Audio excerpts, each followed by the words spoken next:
Trijicon's 4x32 ACOG has been the gold standard combat optic for over 20 years. In fact, even on the commercial side of things, it is a very popular option. Now, this optic is extremely popular for a number of reasons, but generally it has a love-hate relationship, as in you either love the optic or you hate it. So really determining if this optic is right for you is going to be very important, obviously, before deciding if you want to purchase one of these. So I'm going to talk about some of the features of the optic, some of the options that we sell at TREX Arms. We're going to go through how to zero it, show it being shot up close and at distance, and hopefully that will help you guys with your purchasing decision on if you should buy an ACOG and also which 4x32 ACOG is right for you. Now, to start with some of the most attractive features to the optic, we're going to start with the form factor and the weight of this guy. So the 4x32 ACOG is extremely lightweight.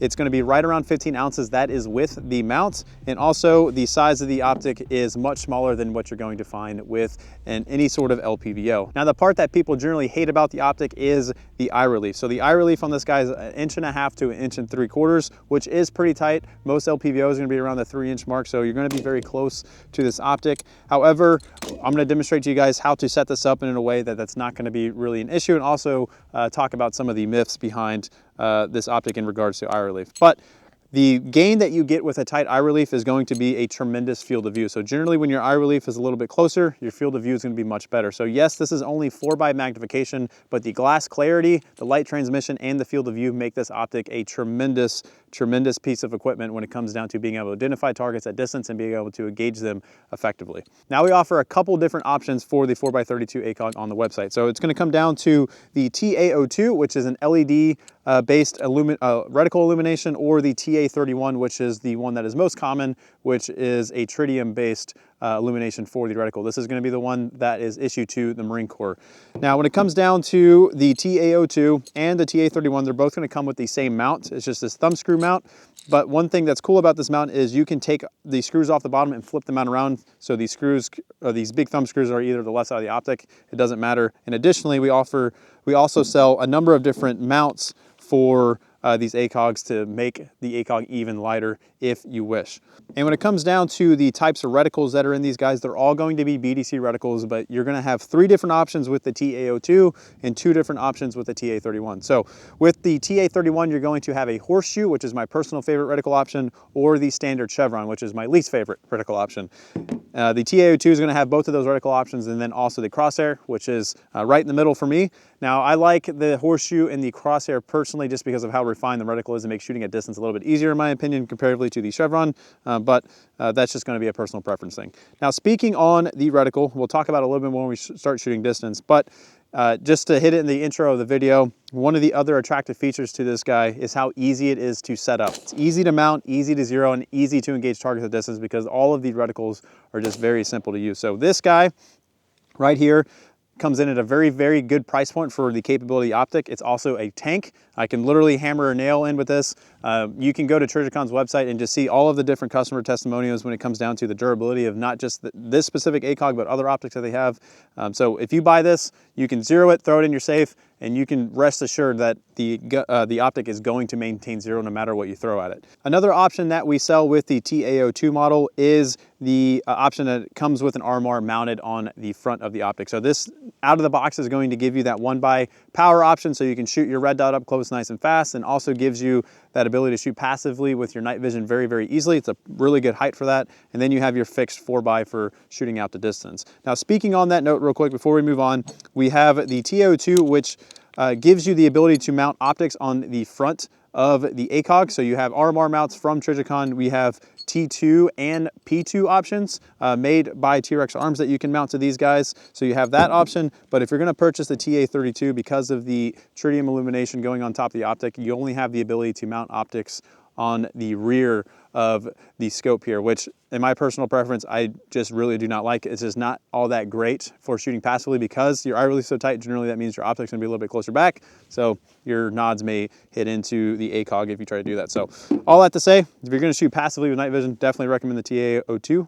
But now what we're gonna do is we're gonna head over and zero these guys, demonstrate that for you to show you how easy it is, and then we'll get to shooting after that.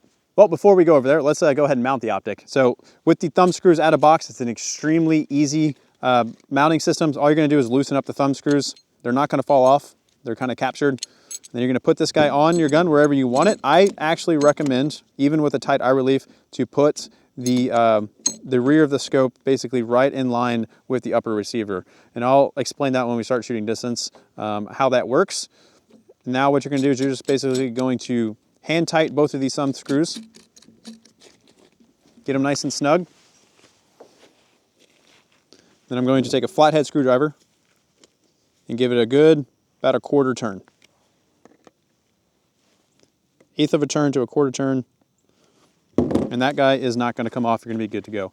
Now we want to zero this guy at 100 yards because that is what the BDC is designed for. So if we get a good zero here at 100, the BDC should be very, very close to what our gun is actually doing. So only thing I'm going to mention here before we get into just demonstrating how to zero this guy is the optic setup here. So a lot of people, like I said, for I think the third time now, run these guys really far back. But when they get into a position like the prone, they're going to get really, really close to their optic, which is just not very good because generally when we're shooting these guns or these optics, we're shooting it from a supported position of some kind like the prone or a barricade or something like that because it's just an optic that's meant to shoot out the distance.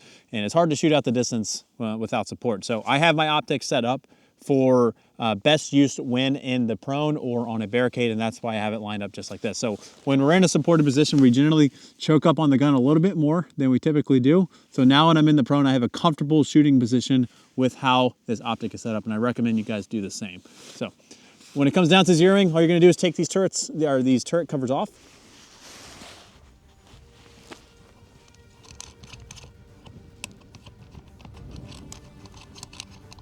Anytime today.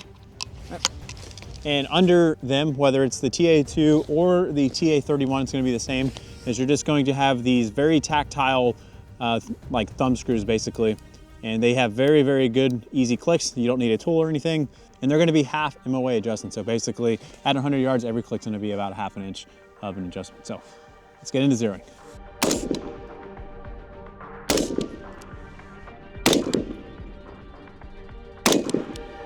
Now, once you're all zeroed, all you gotta do is cover your turrets and you're ready to go. But if you're having trouble with your zeroing process, these do fall off if they come loose from the screw, evidently.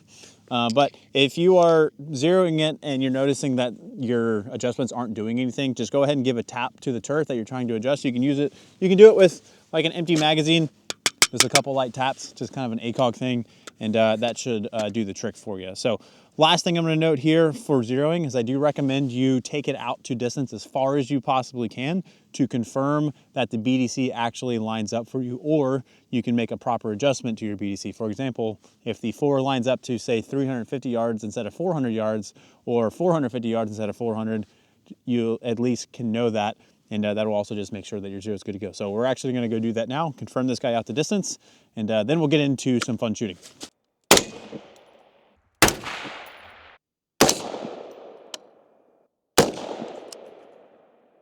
All right, so what I did there was I shot actually at a couple of different distances, so 170, 360, and then 420, and the BDC lined up pretty well. Dealing with a lot of sunlight and reflection off some snow, making it a little bit difficult, so not the most ideal confirmation type environment circumstances, but I do think it's very important that after you zero, you confirm a distance to make sure that your hold doesn't drift left or right consistently as you go farther away, and also that, again, your reticle is doing you know, it's telling you correct information basically. So for this one, it's pretty much spot on, but I will say these ACOGs are extremely easy to use, but they are intended to shoot human-sized targets. They're extremely clear. The reticle is very refined. You can shoot smaller targets, but it's just going to be a little bit harder comparatively to an LPVO, but we'll exercise that a little bit more when we start actually shooting a distance for some time. So up next, we're going to see how fast we can shoot these guys up close and kind of talk about how you can do that.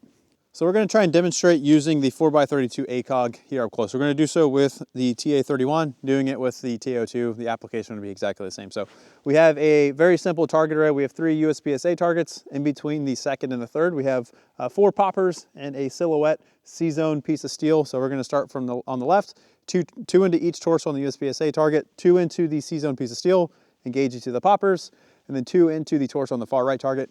And then I'm going to transition to the head box and engage the targets from right to left into the head box of the USPSA target. So the idea with this is how fast can we shoot this guy up close with some target transitions, and see if we can actually do so with a 4x fixed power optic. Obviously I have an offset dot, I'm not going to use that for this. So on the note of application here, actually I'll demonstrate it first and then kind of explain how I do it. So let's get to blasting.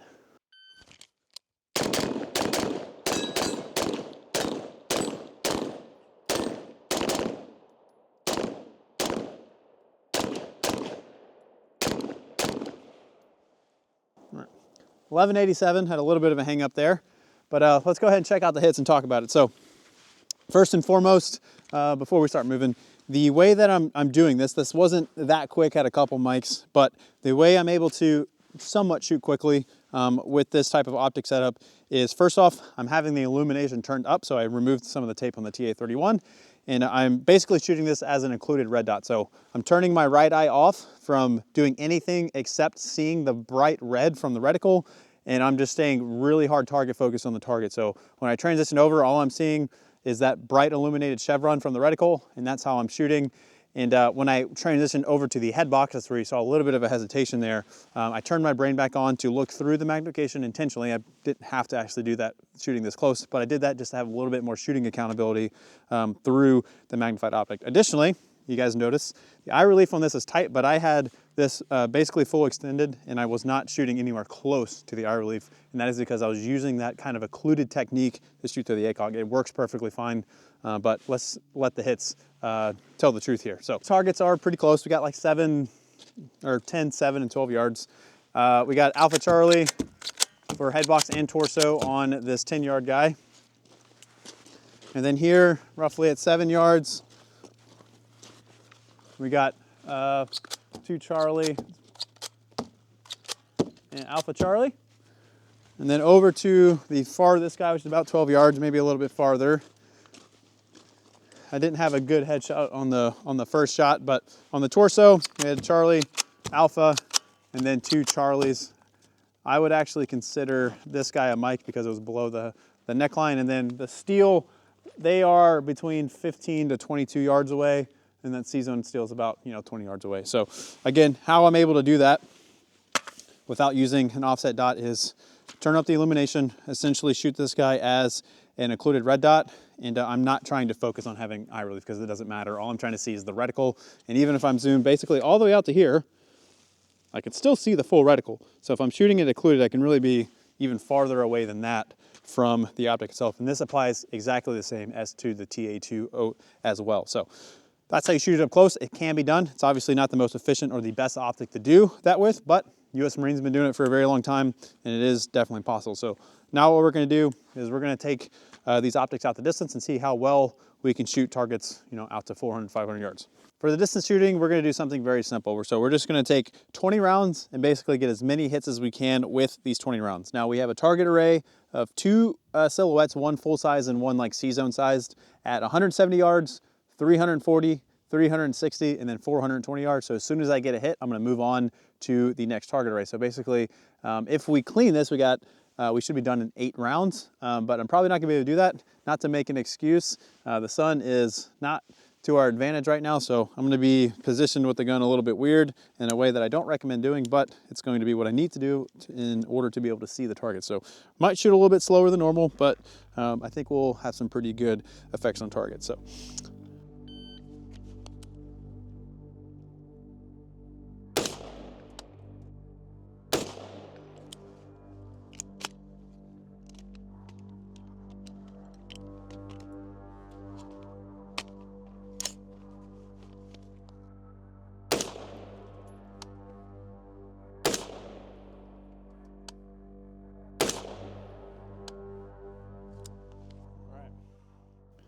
So 14 shots, 58 seconds with the malfunction. I did clean all of the targets, and this optic proves to be very good, even despite some very poor lighting conditions. So if you're looking for a very cost-effective, extremely durable, extremely easy to use and set up optic, the Trijicon ACOG is very, very hard to beat.